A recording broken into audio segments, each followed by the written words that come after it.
Well, the new year is bringing a flurry of new attacks from President Joe Biden against his chief rival, former President Donald Trump. At a speech in Pennsylvania today, the president spoke about the stakes on the eve of the attack on the Capitol, January 6th, of course. Caroline Shively has more from Washington. President Biden delivered his first campaign speech of 2024 Friday afternoon, and he didn't hold back. January 6th, a date forever seared in our memory because of Donald Trump's lies. They died because these lies brought a mob to Washington.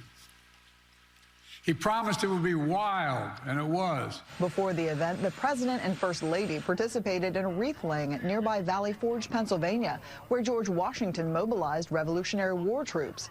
The location was chosen carefully, meant to contrast Washington's impact on democracy versus Mr. Trump's. The common thread of all of these speeches is going to be that Donald Trump and MAGA pose an existential danger to the United States. In addition to hitting the campaign trail, President Biden is also hitting the airwaves, with $500,000 worth of ads running in 7 battleground states starting this weekend.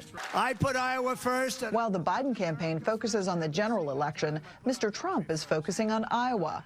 He's holding 2 campaign events there Friday, even though he leads his GOP rivals in national polls by more than 50 points. The numbers are striking at this point in time. Trump is clearly the front runner, independent of the state you look at. Mr. Trump has 2 more campaign stops in Iowa this weekend ahead of the January 15th caucuses.